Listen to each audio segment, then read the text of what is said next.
বাবা তুমি শাড়ি পরে আছো কেন? নাইট ড্রেস কোথায়?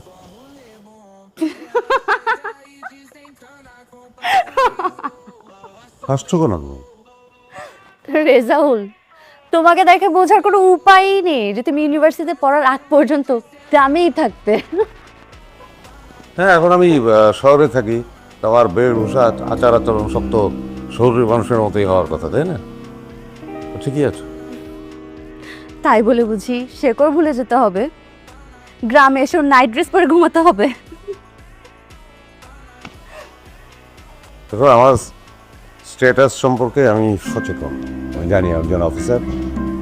আমি যদি এখন আমার বাবার মতো লুঙ্গি পরি, তাহলে সবাই আমাকে নিচু নজরে দেখবে, এমনকি আমার বাবাও না। এটা আমি বিশ্বাস করি। এবার আমার কথা শোনো, বাবা মায়ের কাছে সন্তান সবসময় একই থাকে, সেটা বড় অফিসার হলেও ক্লার্ক হলেও। গ্রামে এসে তুমি দার্শনিক হয়ে গেছে, দর্শন কপচানোর দরকার নাই। তুমি যাও, নাইট ড্রেস পরে আসো, যাও। না, এখন আমি আমার অফিসারকে নিয়ে বাইরে চাঁদ দেখতে যাব। আজকে তো জোছনা, চলো না বাইরে যাই, চাঁদের আলো দেখবো, আর আমি তোমাকে জীবনানন্দ দাশের কবিতা শোনাবো। এখন বাইরে গিয়ে চাঁদ দেখা কিংবা জীবনানন্দ দাশের কবিতা শোনা কোনোটার মুডই আমার নাই। তুমি যাও। আচ্ছা, চাঁদ না দেখো, আমাকে তো দেখতে পারো।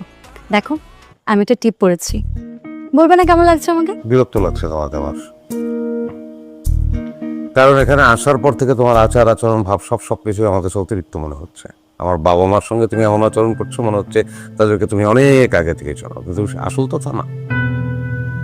শাড়ি পরে টিপ দিয়ে